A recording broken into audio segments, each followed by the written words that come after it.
So we're going to get into our final topic now. That's cover crops. We have Dr. Hans Kendall. He's an extension broadleaf crop agronomist. I think we could start right off with some questions here. We've got, cover crops can be incorporated at various points in the crop rotation, but generally after a short season crop maybe is the best, or what are the common ways to do that? Yeah, so I would kind of think about cover crops as, how can we incorporate them? And there are several places within our cropping system. So the most logical would be after a small grain crop or after an early season crop that you harvest, like field peas or any crop that is off the field early. But then you can also think about the second part where they can fit is after a harvest of a crop. And I'm just thinking about sugar beets, pre-pile is starting. And those soils are black now, so we can plant them. Corn is going to be maturing earlier this year. Soybeans going to mature early.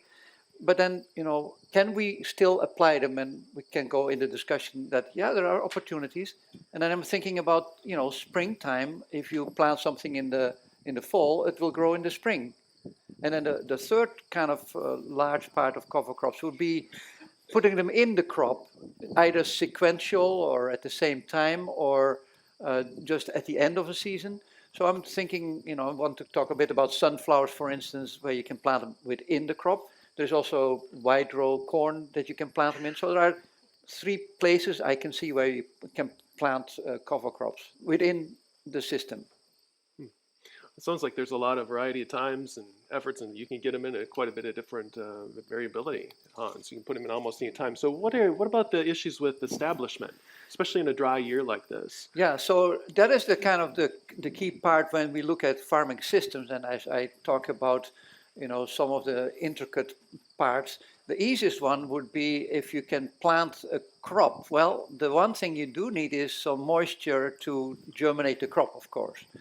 And that we have been lacking this year, but fortunately we see throughout the state, and we have today also our audience is in other areas where we have had some moisture in the last week or so. So I'm starting to say we have some moisture coming, and maybe in the next couple of days too. So there are now opportunities to utilize the moisture. So we do need the moisture, and in order to get establishment, the best way would be to kind of put the seed in the ground, but that is not always possible. And we know that you can also apply seed on top of the ground. And if you have rain, that can also work, but it is a bit more tricky. So the tricky part this year is that moisture. Okay. Yeah, I suppose, and if you broadcast like that on the surface, right, we're thinking small seeded things like radish, turnip, things like that maybe could grow with a volunteer that comes back, or something that could get started. Anything large seeded would probably be pretty difficult, I think, to get it established if you're broadcasting. Yeah, that you say that, but that's not completely true, because a lot of work has been done also with aerial seeding. We have done some experiments where we actually broadcast, some like rye, which is a bigger seed. If there is moisture, it will still germinate. And just think about the spring wheat. We harvest the spring wheat and we get this flush after spring wheat. Well, that is all the grain that was on top, right? So we should say if the conditions are right, but that it is the timing. So if you apply the seed and you don't have any moisture, it's not going to germinate. But if you apply it, we know pretty well that there is a rainstorm coming, that will be the ideal situation, so you can get it going. So, but I agree with you, the smaller the seed is easier to apply as a broadcast as well. Well, so speaking of the timing and aerial seeding, so what about aerial seeding winter rye into standing corn? When would you do that if moisture is really not an issue? Yeah, so that's a good question. And if you tour around right now, most of our corn is starting to lose the lower leaves, and they start to kind of dry. So typically this time of the year, when we are kind of approaching the final stages of the crop, is a good time to apply. Now the question is on corn, but the same would apply for soybeans.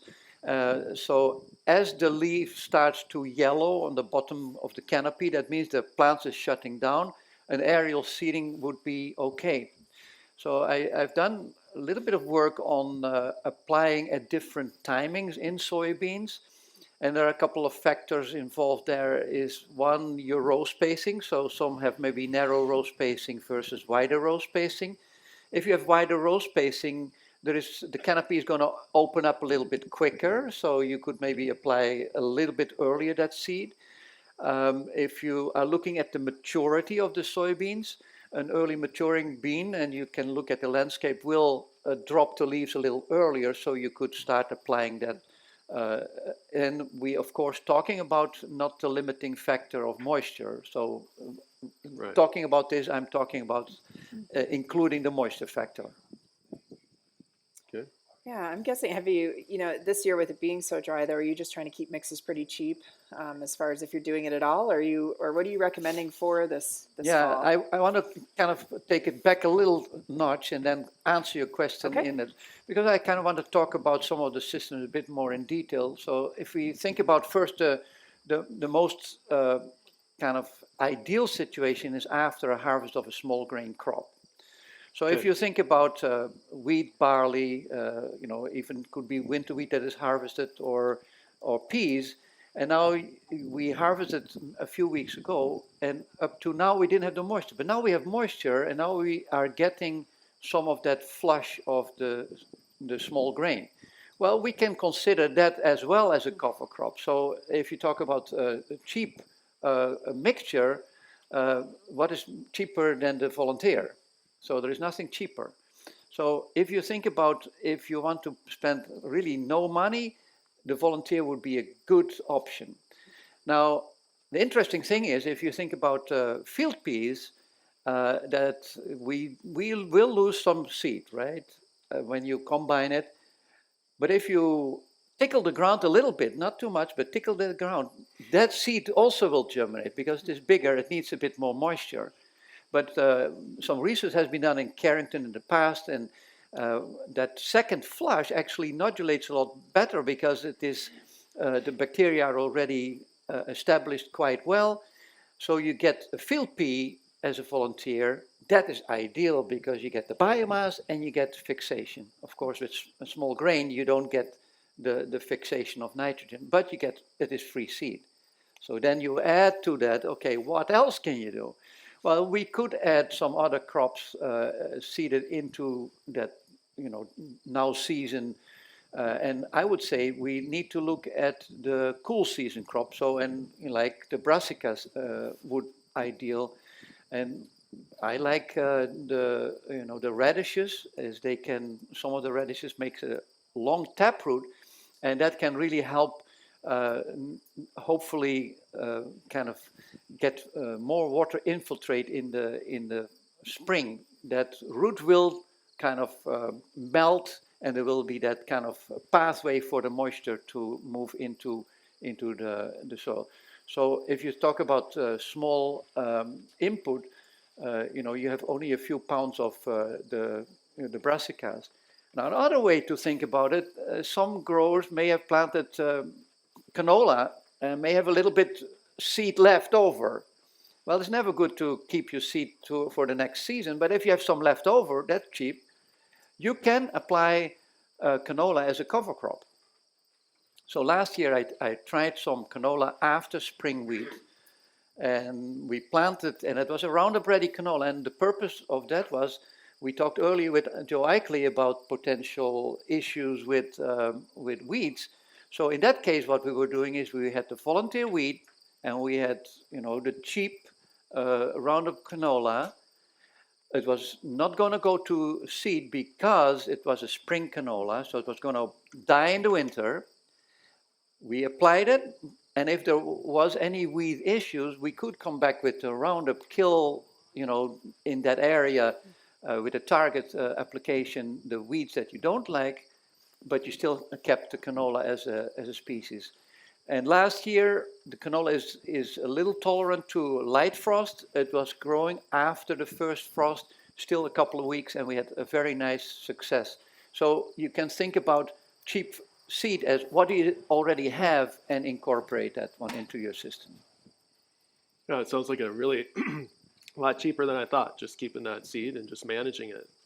Correct. And that's like, compared to the benefit that you get from a cover crop, it seems like that's a really good thing to do. Right. So Benefits. yeah, So, but when you talk about seed and volunteers, of course, if we think about soybeans, we don't, have that many volunteers coming in the fall. But still, we would like to have a cover after soybeans, especially because it is, a low residue crop. So if we want to kind of protect that soil, and especially we talked a lot about soil erosion, I would say there are opportunities to incorporate, cover crops into the soybeans. And the one that I like best so far, based on the research, is a winter cereal. Now, that can be winter rye, it can be winter wheat. Maybe in the 90s, we did a study where we harvested the spring wheat, and it was already late in the season, and we drilled in winter wheat. And the idea was, can we establish a crop after the harvest of the soybeans? Well, as long as you think about soybeans harvest in maybe this year by the mid of September, and I think a lot of fields will be harvested early, we still have time on the clock, because winter cereal doesn't need that high of a temperature to germinate. And for winter cereals, you only need a small plant just to help anchor that soil. So there are opportunities, and if you think about winter wheat, if you drill it in, you could keep it as a crop next year or as a cover crop. You can make the decision. You can do with rye, you plant it in the fall and it will anchor the crop. So those are a couple of things that you can still do, especially in the soybean. Now, I was mentioning about the leaf drop. So also, if you are looking now at next year, and you think, I'm going to plan cover crops, you might say, oh, what I'm going to do is I'm going to use a very early maturing variety of soybeans, and then I'm going to plant something after it or in it. Well, you can do that, but if you are penciling it out, then you come to the conclusion that you will give up some yield by planting an early maturing variety. So if you have a choice between a regular maturing variety or an early maturing, you will give up some yield in your soybeans.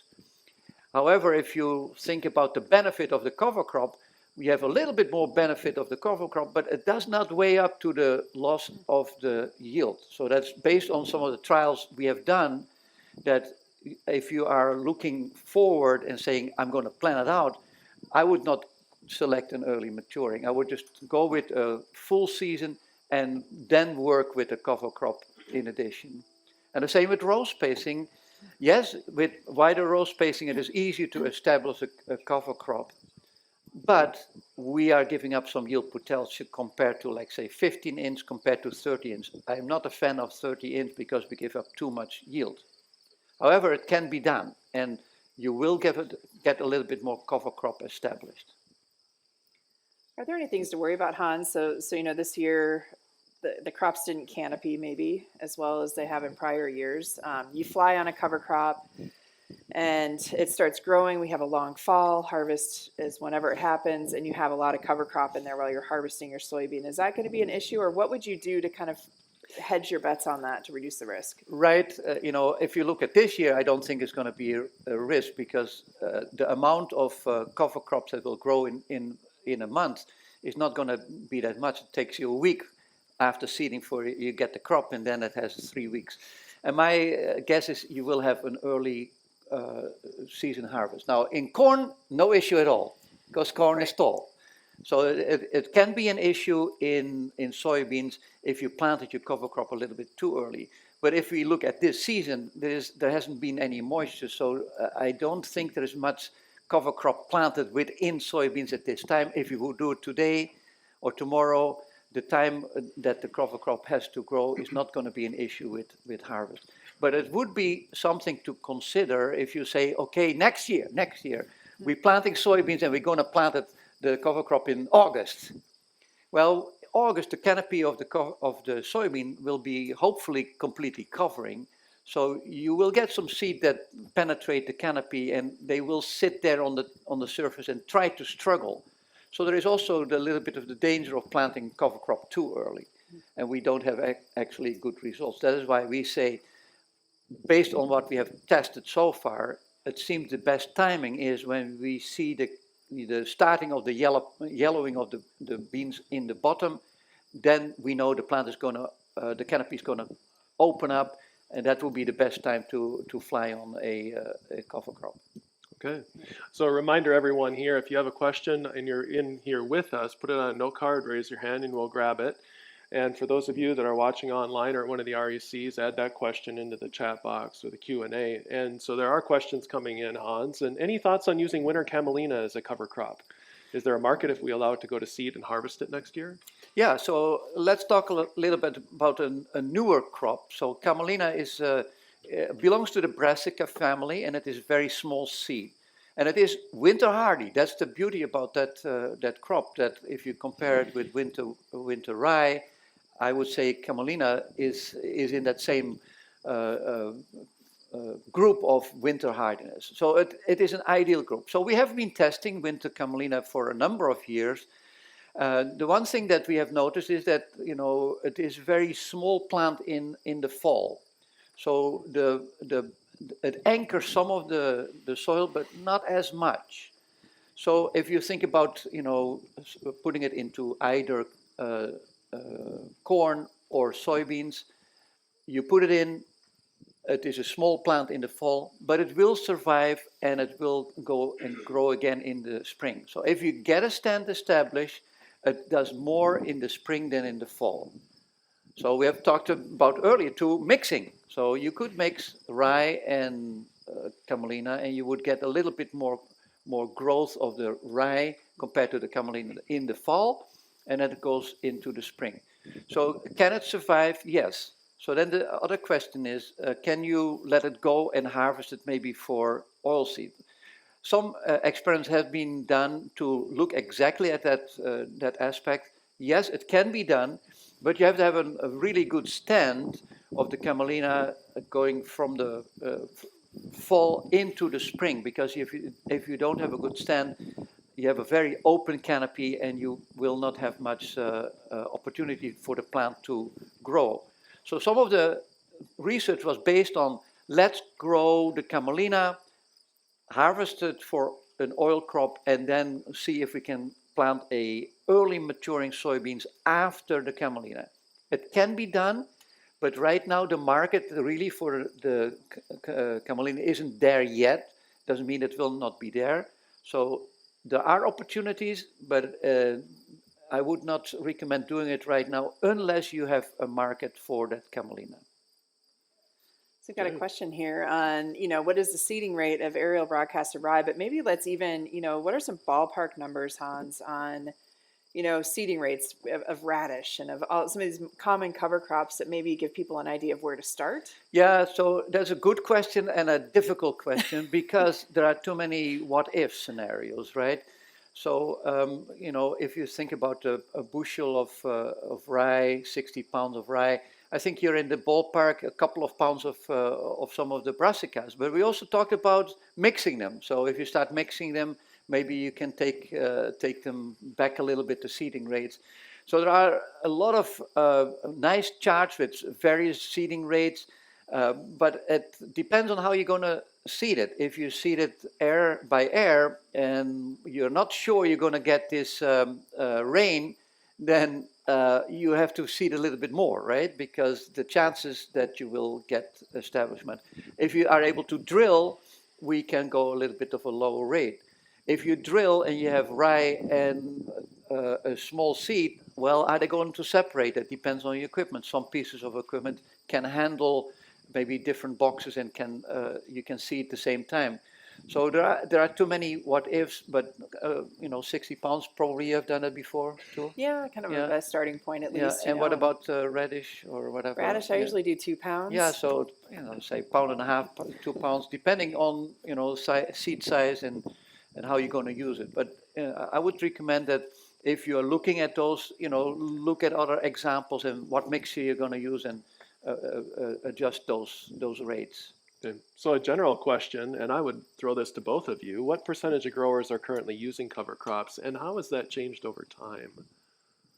Ooh, that's a good question. Have a feel for that? No, I don't have any numbers, but we know that over time we have seen an increase in in the interest, and also we have seen farmers looking at various systems, and what do you call cover crops? So if we are also looking at some growers that manage their spring wheat volunteers, that's to me a cover crop. So we have to be kind of thinking out of the box on how can we get more crop on the landscape. And as we heard the previous speakers, one of the things is keep things growing on the landscape.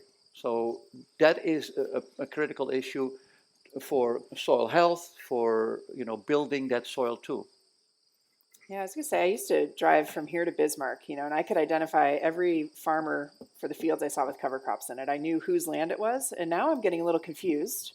Good. So that's good. That's There's good. some farmers out there trying things that I haven't, I don't know who they are, and they're trying different cover crops. And so like Hans said, we don't really have the numbers. I think they do a survey every 4 or 5 years, and they produce these numbers, which generally come out.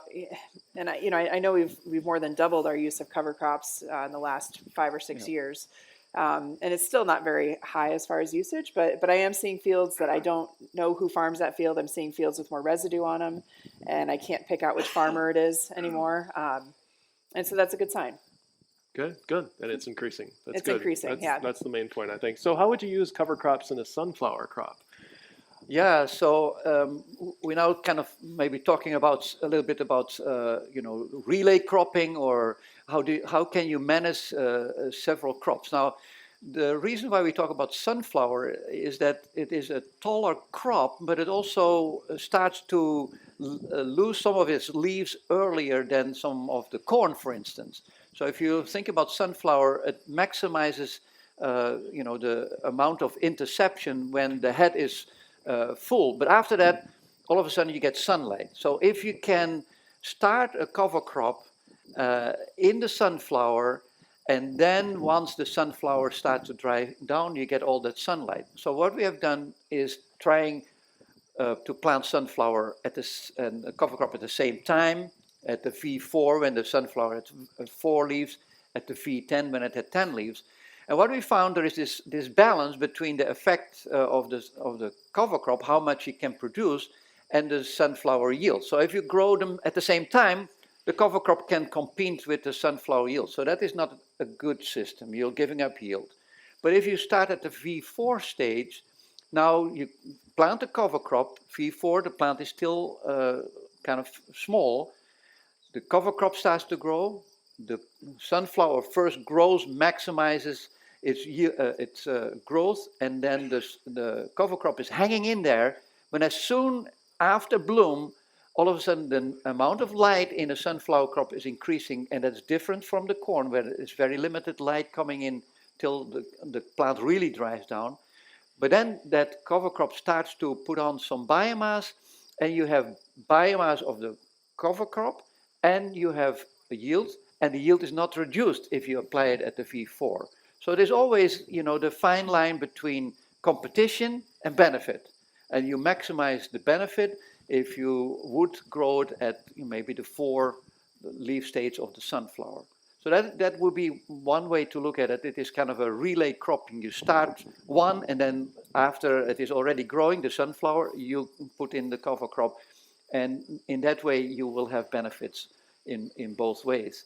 So the latest kind of idea is to look at corn and planting a cover crop in between corn rows if you widen the corn rows. That will be also kind of a multi-species growing at the same time versus growing at the end of the season. Okay. So Hans, I think it's time for your top picks. Okay, I was going to talk about much more, but we have to come back next year, right? We're getting hungry, Hans. Yeah. I can smell the food. So the top picks, I would say, the one thing that I would say is winter rye. And winter rye has a lot of opportunities to be utilized in many different crops and at different stages. And the beauty is you can have benefit in the fall, and it overwinters into the spring and has that cover in the spring. Very important. So then the second one I would say is we really need to think about the free seed, and that is any volunteer of small grains. how can we utilize that more than we have done in the past? We have already heard, we want to go to minimum tillage, we want to have soil cover. Well, what better way than to use your volunteers' grain as a cover crop? We heard Joe Ikley talking about weed control, so I'm just talking general now. We still need to control the weeds. And number 3 is the radish, and I like the radish because it can make a nice root system, and it kind of mellows the ground. It is a crop that can grow late into the season, and the benefit is it will kind of die, so you don't have to deal with it in the spring. So those would be my 3 topics. All right. Thank you, Hans. Excellent. Sounds like a good 3. And thank you for being with us today. You're welcome.